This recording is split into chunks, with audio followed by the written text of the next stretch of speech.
नमस्कार, मैं हूं संजीव श्रीवास्तव। आप देख रहे हैं 4 PM news network. Madhya Pradesh की राजधानी भोपाल में मिली एक गोल्डन कार देश भर में सुर्खियां बनी हुई हैं। देश भर में इस गोल्डन कार की चर्चा है और कहीं ना कहीं ये जो कार में जो मिला है 40 करोड़ रुपए का सोना, 10 करोड़ रुपए की नगद राशि और साथ साथ कुछ रेड हुई है। पहले लोकायुक्त और उसके बाद इनकम टैक्स ने रेड की और ये बरामदगी की 50 करोड़ रुपए के लगभग के सोने और 10 करोड़ रुपए नगद राशि की। साथ साथ अब इस मामले में ईडी का प्रवेश भी हो गया है, तो ये पूरा का पूरा मामला अब और ज्यादा एक सुर्खियों में बना हुआ है और इसको लेकर हर तरफ चर्चाएं हैं और ये देश भर में चर्चा का केंद्र है ही। और इस पूरे मसले पर ये जो मध्य प्रदेश में एक परिवहन में आरक्षक पद पर एक तैनात अदना सा कर्मचारी, जिसके यहां सप्ताह भर पहले एक छापामारी कार्रवाई की गई थी, लोकायुक्त ने रेड की थी। ये जो नाम है सौरभ शर्मा, 7 साल उसने सेवाएं दी सिपाही के पद पर। अपने पिता की जगह अनुकंपा नियुक्ति पाई थी और बड़ा दिलचस्प सा पूरा किस्सा मामला है। हम निरंतर इस खबर को रिपोर्ट कर रहे हैं, इससे जुड़े जो घटनाक्रम सामने आ रहे हैं।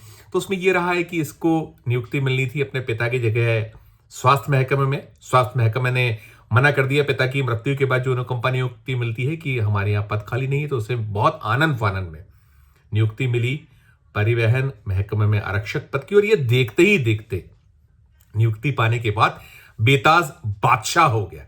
जो चौकियां होती हैं, चेक पोस्ट होते हैं, उन पर पूरा कारोबार ये देखा करता था और ऐसा माना जाता रहा, ऐसा कहा जाता रहा कि पूरे के पूरे तंत्र पर इसका कब्जा था। और निश्चित तौर पर कब्जा तब हो सकता है जब उस पर ऊपर के लोग मेहरबान हों।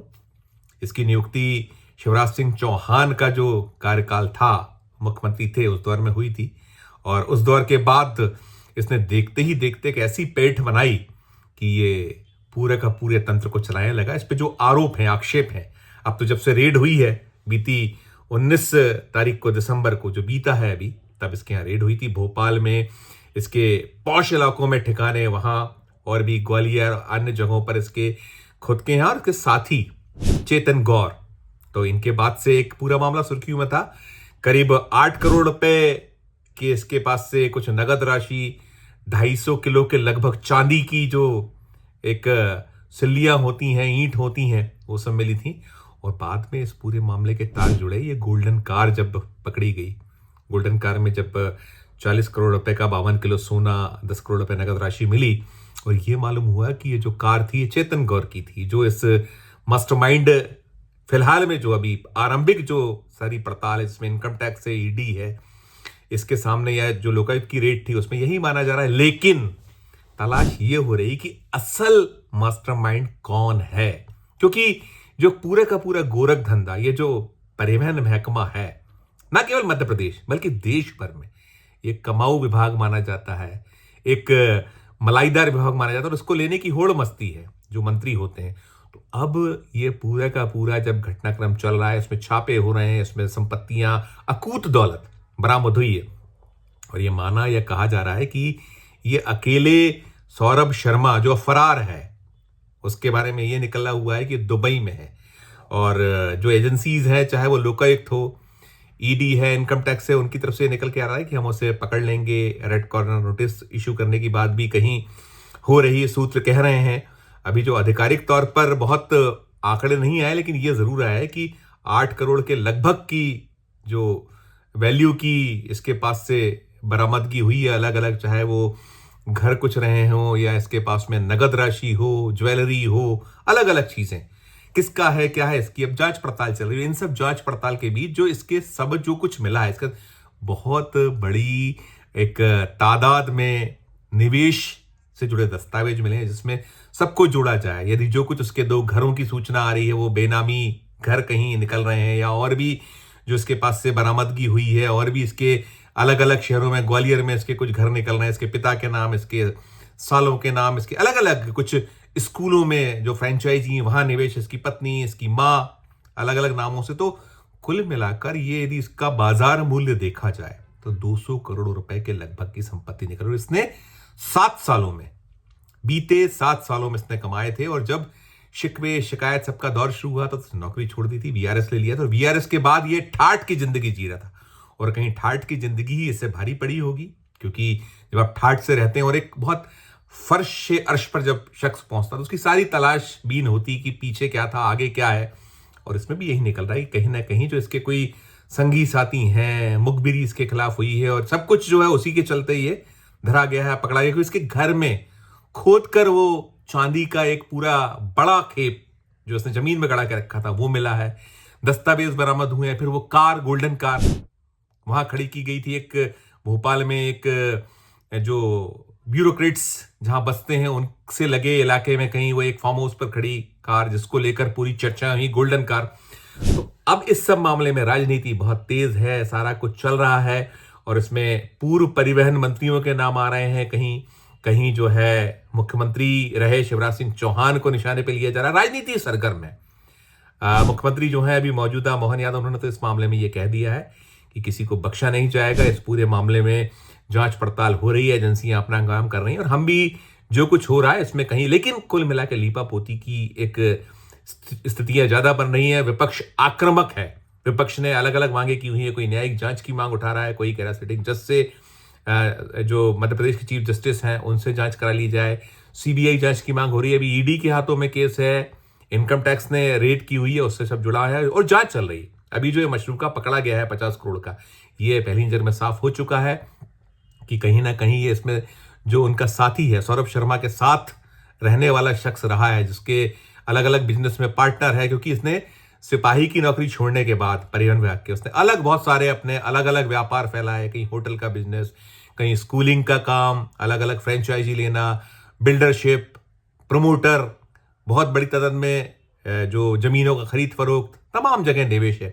तो वो सब तलाश, छानबीन, खोजबीन चल रही है, एजेंसियां अपने दावे करी। लेकिन इस पूरे मामले में एंट्री जो राजनीति जो है उसमें अब ज्योतिरादित्य सिंधिया के नाम की एंट्री हुई है, उनके नाम को घसीटा गया है। और ये जो मध्य प्रदेश के पूर्व मुख्यमंत्री दिग्विजय सिंह और राज्यसभा के वे सदस्य भी हैं, कांग्रेस के सीनियर लीडर ने, उन्होंने जो है प्रेस कॉन्फ्रेंस की है। प्रेस कॉन्फ्रेंस मंगलवार को देर शाम उनकी प्रेस कॉन्फ्रेंस हुई और उन्होंने सारे आरोप लगाए, और आरोप लगाते हुए ये कहा है कि ये जो मसला मामला है, इसमें ये जो प्रश्रय है पूरा का पूरा, इसके पीछे जो मास्टरमाइंड लोग हैं, मास्टरमाइंड जिन्हें माना या तलाशने की बात की जा रही है, उनमें सिंधिया का नाम उनकी ओर सोचा गया है कि ज्योतिरादित्य सिंधिया के सपाहा सालार गोविंद राजपूत, ये अभी मोहन यादव सरकार में मंत्री हैं, और इसके पहले शिवराज सिंह चौहान की काबीना में वो सदस्य थे। और 2020 में कमलनाथ की सरकार को गिराने के बाद सब कुछ जो खेल हुआ था सरकार गिराने वाला, उसके बाद उन्हें एंट्री मिली थी बीजेपी में। खुद जो ज्योतिरादित्य सिंधिया है वो बीजेपी में चले गए थे, वो केंद्र में मंत्री हो गए थे। ये जो गोविंद राजपूत है उनके राइट हैंड माने जाते हैं, उनको एंट्री मिली थी। पहले शिवराज सिंह चौहान मंत्री बने, उनका ये आरोप रहा है दिग्विजय सिंह का कि ज्योतिरादित्य सिंधिया के दबाव में गोविंद राजपूत को परिवहन और राजस्व विभाग का दायित्व देना पड़ा था भारतीय जनता पार्टी को, और उन्हीं के राज में सब कुछ हुआ है। और पीछे पूरे का पूरा यदि कोई माइंड है तो वो ज्योतिरादित्य सिंधिया हैं। ये एक नया आरोप उछला हुआ है, और उसके अलावा भी बहुत सारे आरोप, बहुत सारे प्रत्यारोप यहाँ मध्य प्रदेश में हो रहे हैं।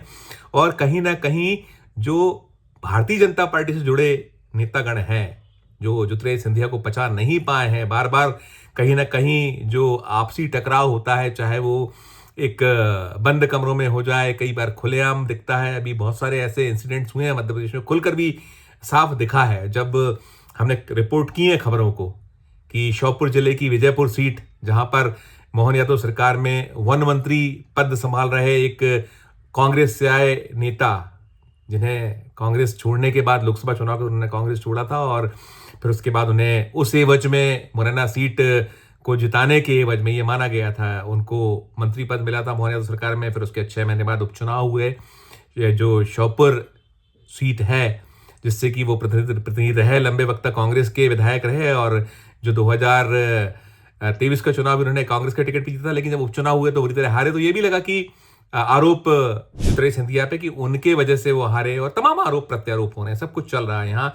खींचतान भारी तरीके से चल रही है, और ये जो पूरा कांड उछला हुआ है, इस कांड में जो कहीं मुखबिरी हो रही है, बिल्कुल पिन पॉइंट चीजें मिल रही हैं कि कहाँ क्या रखा है, कहाँ सोना चांदी गड़ा है, कहाँ दस्तावेज हैं, क्या क्या उनके पास संपत्तियां थी, सारी चीजें। तो इसमें यही सब निकल रहा है कि ये दो पूर्व परिवहन मंत्रियों का झगड़ा है। इसमें एक नाम बार बार उछल रहा है, वो है शिवराज सिंह चौहान के बड़े खास रहे, एक जो उनके कैबिनेट में भी वो मंत्री थे, तो उनका नाम उछल रहा है। उनके नाम के साथ उनके पास परिवहन महकमा भी रहा था, भूपेंद्र सिंह नाम है उनका। तो सब टकराव और तमाम इन सब के बीच आरोप प्रत्यारोप जो दौर चल रहा है, जो आक्षेप आरोप लग रहे हैं, उसमें अब नाम उछला है ज्योतिरादित्य सिंधिया का, और उछाला है पूर्व मुख्यमंत्री दिग्विजय सिंह ने। बहुत सारे आक्षेप आरोप लगे, उन्होंने 3 पेज का खत भी लिखा है प्रधानमंत्री नरेंद्र मोदी को। उसमें कहा गया है कि ये जो है बहुत गंभीर मसला है, गंभीर मामला है। इसमें एक उच्च स्तरीय जांच किसी जो जज से, सिटिंग जज, उन्होंने हाई कोर्ट के चीफ जस्टिस से जांच की मांग की। उन्होंने कहा है कि मध्य प्रदेश बदनाम। और उसके पहले ये जो नितिन गडकरी हैं, केंद्रीय सड़क परिवहन मंत्री, उन्होंने भी एक चिट्ठी लिखी थी 2022 में। उन्होंने उजागर किया था ये जो मध्य प्रदेश में परिवहन महकमे के भ्रष्टाचार को। उन्होंने कहा था बहुत सारी शिकायतें मिली, शिकायतों का उल्लेख हवाला किया था और कहा था कि मैंने कई बार ध्यान दिलाया है लेकिन वो कार्रवाई नहीं हो रही है। अब लेकिन 29 महीने बाद कार्रवाई हुई है और कुल मिलाकर ये मामला इस वक्त बेहद बेहद सुर्खियों में है। और दिग्विजय सिंह के आरोप के बाद इसमें ज्योतिरादित्य सिंधिया की एंट्री हो गई है। अब क्या कुछ ज्योतिरादित्य सिंधिया की ओर से निकल कर आता है, वो देखने वाली बात होगी। अभी फिलहाल में उनकी प्रतिक्रिया सामने नहीं आई है। गोविंद राजपूत ने यह जरूर कहा है कि वो तो जानते ही नहीं सौरभ शर्मा को, जबकि जो आरोप हैं, आक्षेप हैं कि वो कहीं उन्हीं के सिपा सालार थे, तमाम सब चल रहा है। तो कुल मिलाकर ये ताजा जो अभी सामने आया है इस पूरे घटनाक्रम में, तो वो खबर हम आप तक पहुंचा रहे हैं। और इससे जुड़ा जो और अपडेट होगा, सिंधिया की सफाई क्या रहती है, वो क्या कहते हैं, तो वो भी आप तक पहुंचाएंगे। और क्या ये पूरा का पूरा मामला मसला रुख आगे लेता है, जांच एजेंसियां लगी हैं, उनसे क्या निकल कर आता है, वो भी हम आप तक पहुंचाते रहेंगे इस वीडियो में। इस खबर में फिलहाल इतना ही। हम फिर किसी नए विषय, नई खबर के साथ आपके समक्ष हाजिर होंगे। हमारा जो अनुरोध होता है कि खबर कैसी लगी, हमारे वीडियो कमेंट बॉक्स में जाकर जरूर टिप्पणी कीजिएगा। और ये जो आरोप आक्षेप लगाया है दिग्विजय सिंह ने, इसे लेकर भी जो भी आपकी प्रतिक्रिया हो, टिप्पणी हो, जरूर वो भी आप कीजिएगा। और अच्छी लगी हो खबर तो हमारे चैनल को लाइक कीजिए, सब्सक्राइब कीजिए, ज्वाइन का बटन दबाइए, ज्वाइन का बटन भी दबाइए। प्यार और स्नेह बनाए रखिए और देखते रहिए 4 PM न्यूज नेटवर्क। धन्यवाद, नमस्कार।